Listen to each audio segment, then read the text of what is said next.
Welcome back, I'm Tedward, and we're here in beautiful New Hampshire this summer, driving the Rolls-Royce Silver Spur. And this Silver Spur is the very last Silver Spur to ever be delivered to the North American market. The last Silver Spur ever built was actually given to someone else, but this is as close as it gets for us commoners. But I can even prove it by opening this door and showing you the placard down here on the door sill. Built in July 1998, delivered as a 1999 model year, this Silver Spur is special for a lot of reasons, not just because it was the last one. It is the only one that has American Redwood trim. And when you get into these 90s Rolls-Royces, you start to see that the attention to detail was on all of the craftsmanship. Everything you touch feels so perfect and incredible, although it does drive a bit like a 60s car, because the Silver Spirit, the short wheelbase version of the Silver Spur, was actually based on a 1960s vehicle, and that carried on all the way to almost the year 2000. But the real reason that this car is so important is because it was the last real Rolls-Royce before Volkswagen Group came in and changed everything, eventually going to BMW fully. Because after this came the Silver Seraph, which was powered by a BMW power plant. And this car represents the end of an era. So first, let's just take it all in. It is a monster car. This thing is so long, it is so heavy, it's about 5,500 pounds. You'll also notice that this rear glass is pretty small. It's got the limo size glass, and it's incredible because the body takes over all this space. It's gorgeous. Another thing you'll notice is that I don't see any defrosters on that, so that rear glass is incredibly clear. And as you can see, I'm not the only one who appreciates this car, because it's won quite a few awards being what it is.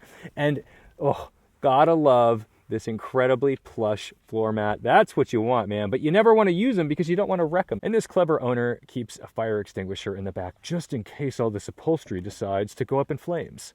And we'll get in and go for a drive, but it is important to experience the rear of a Rolls-Royce because that's where the occupant would normally be sitting. This is not meant simply to drive. This is meant to be driven in, and there is ample room. This is a very, very, very comfortable and luxurious place to be.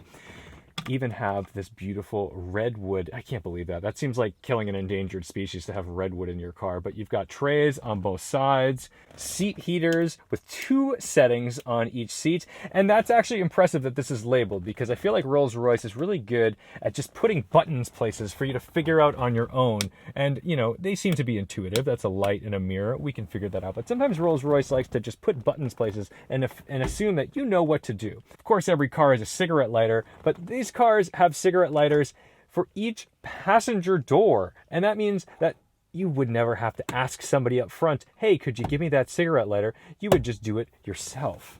And these seats have a very expensive option, the Ruched Leather, so it has this pleats in it, which, having seen both, I think you've got to go with the option. But the Rolls-Royce is for an important person on the go, which means that you're also going to have a cell phone ready to charge here. Now, this one doesn't have it installed, but you can tell that you could plug your cell phone into this rear armrest. And up front, we have also some other special things. Now, not all of us are familiar with the cabin of a Rolls-Royce, myself included. But one thing to note is that if you've ever been in a Silver Spur or a Silver Spirit, the gear selector should be on the column. It should be a stock right here. However, in this vehicle, it's in the center because it was the last one built. They actually just took this from Bentley. And this is a Bentley shifter in this Rolls-Royce Silver Spur.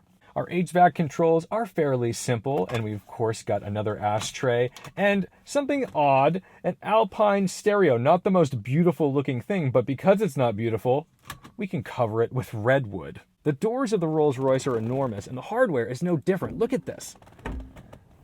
That is so industrial, and every input you make gives a great positive feedback. It's so mechanical. But again, buttons with no labels. These are your lock and unlock buttons, and window switches. So these are your front 2 and your rear 2 windows. It also comes equipped with automatic seat controls, rear view mirror adjustments, and of course, memory switches. But most importantly, up front, we've got a car phone with no wire, but that's fine. You know, that's probably not going to do us any good. I don't know that we'd be able to hook that up. But hey, you could always call your buddy on your car phone to let him know you're on the way. And we've got a 6 CD changer in here in case you don't want to use those old cassettes in the Alpine. So let's fire up the old 6 3/4 liter V8 with turbo. The last versions of these did come with a turbo. Listening for all of the sounds.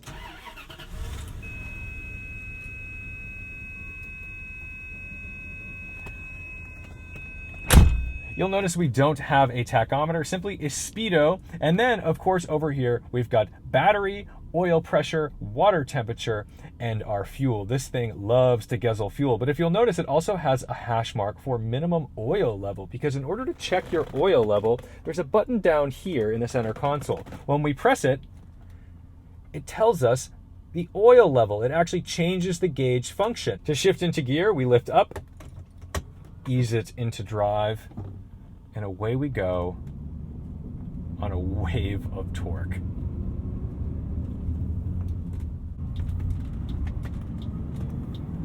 Off we go in the roller. I've got to say, this does have a fairly ugly steering wheel, and I wish Rolls-Royce put a nicer looking steering wheel in this car. That is like one thing that I don't really understand, but that's fine. I mean, they were probably just doing what they could do. You see, Rolls-Royce was in a position where they didn't have a lot of money. That's why they had to sell to the Germans.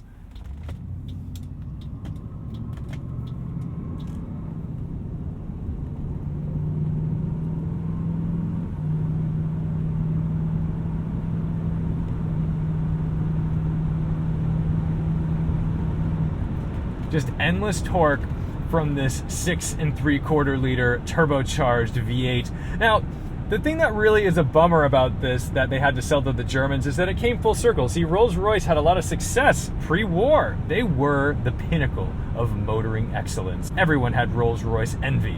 But then they beat the Germans, and Germany had to rebuild everything. And when they rebuilt everything, they had beautiful new factories, cutting edge technology, because they were literally trying to rebuild their culture, their country. Meanwhile, the UK, they were still making all these cars in their old buildings with their old technology and their old factories. And, you know, they kind of wasted away. And this car is very bizarre, because as luxurious and floaty and relaxing as it is, it's essentially like a 1960s car that's just been updated and updated and updated and updated. It's not like this ground up new thing for the 80s or even the 90s. But enough about that. Let's talk about how it drives.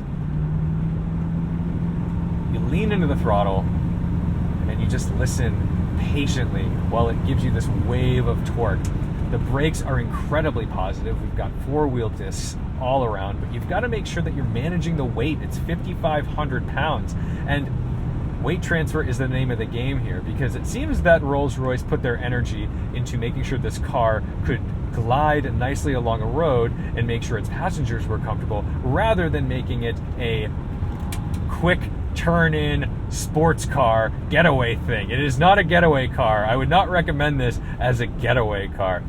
Any type of input that feels like maybe you're going a little hot into a corner is going to be greeted with tire squeal. You're going to get noise from this thing, but it is just a hoot to drive if you really appreciate weight balance. So cruising around on these back roads is really where this is at home, somewhere in this like 50 to 65 mile an hour range. Now, what's interesting too is that the car, it is not silent. It actually makes a little bit of road noise. It's a brick. This is not aerodynamically sound. So you do hear some little rattles and squeaks and things, but mostly you hear the wind. The gearbox comes from GM. It's a 4-speed automatic, which again is one of those weird things where, although, yeah, Rolls-Royce, top of their game, this is the head honcho, this is the flagship at the time, and they're using a GM transmission. You got to get parts where you can find them, and you got to do it in a way that's going to make you some money. And that's, I think, what Rolls-Royce was trying to do. They were afraid to take chances, though, because they were taking chances on the Bentley brand. Remember, back then, Bentley and Rolls-Royce were together, and they'd take chances on Bentley, and then Bentley blew up. The 90s were very good for Bentley, and not so great for Rolls-Royce. So they were outselling in the Bentley brand because they were not willing to really take any risks with Rolls-Royce. I took this car out to a car show today, a beautiful car show with legitimate judges, like an actual concourse, and they loved it, although we were late to the car show, so I could not win an award, unfortunately. My apologies to the owner. But they did appreciate the car, and they were really excited. The fact that they still came and looked over the entire car without giving us an actual judgment, that's very cool.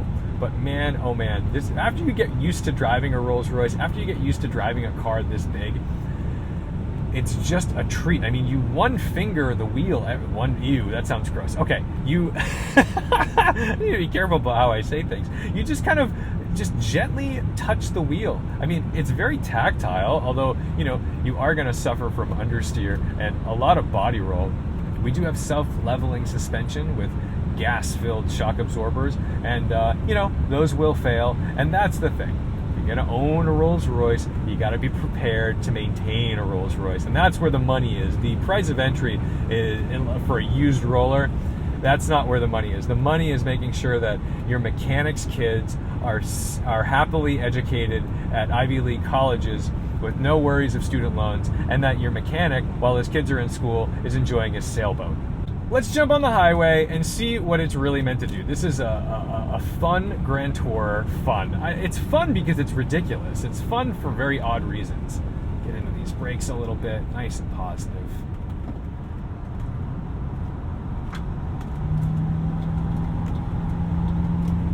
Plenty of torque. Got another British friend here with a disco.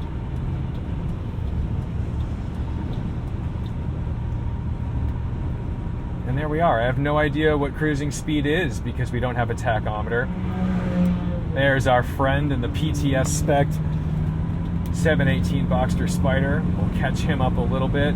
But what's beautiful about these engines, this 6 3/4 liter V8, is that it only revs to, let's say, 4,500 RPM. It's a very low revving vehicle, and that means that it just is full of torque. And I actually don't know how much torque it has. If I were to make a wager, I would say we're somewhere in the neighborhood of 375 to 425 pound-feet of torque. It's just wonderful. And Rolls-Royce, I don't even think, released numbers on these cars. They basically just said it's enough. It's what you need. You won't need more. That's fine. And they're right. I have plenty of torque to do what I need to do. So here we are. Here's the wind noise. So we're cruising at about 80 miles per hour. Now, it's not terrible. It's not intrusive or invasive or anything. But remember, we're in a Rolls-Royce, the equivalent of like a $300,000 car in 1999. And at the time, you could have also bought an E39 M5, which was probably more aerodynamic and quieter to drive for much, much, much cheaper.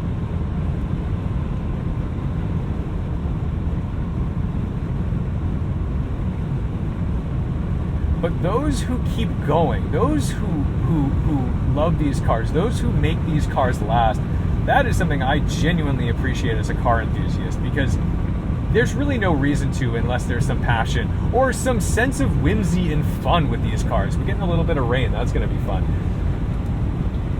Whenever I put on this right directional, the directional, it doesn't go straight up. It actually has a little bit of a turn to it. It moves in a strange direction. It's just unique. It doesn't do it when I do the left directional, only the right. And if you'll notice, let me put it on for a second. Hopefully with binaural audio, you can tell that that blinker relay is happening over there. The sound is on the right side. I assume because it was designed as a right-hand drive car, and for whatever reason, that just didn't make its way over to the left. I could be wrong. I don't know. But you know what? I'm going to make some guesses here. I also take great pride and find joy in looking down this enormous hood at the Spirit of Ecstasy. And it's so fun to drive this car on a long, winding road, knowing that people are like, what is going on? I have not seen one of those in a long time. And one of the reasons that these cars aren't out there and that they haven't lasted that long is because they're steel. They rusted. People didn't care for them. They drove them everywhere. Then they deferred maintenance, because what could be easier than deferring maintenance on a Rolls-Royce? When you see the bill that's coming, you say, never mind. You sell it to the next guy, or you leave it to rot in the back barn on the estate, and that's that.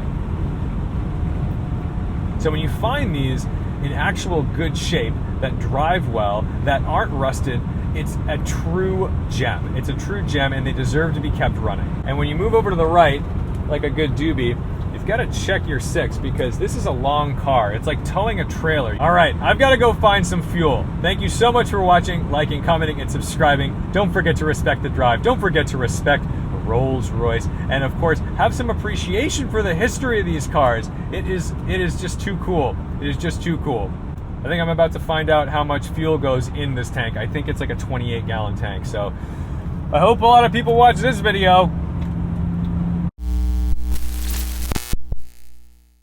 So while we're out here swapping vehicles to make sure that we've got all the footage we need, Clark and Casey show up on their bikes because they're coming home from baseball practice, see the cars, jump on their bikes, come out to see it. Man, I am definitely happy that we have not lost the passion for cars in our youth. This is the next generation of Porsche and Rolls owners. And which one of you said you wanted the Roller? He comes up and he goes, "Oh, this is my dream car." And I'm like, "You mean that one?" He wants the Rolls-Royce. And they're talented. Look at this. The youth likes cars.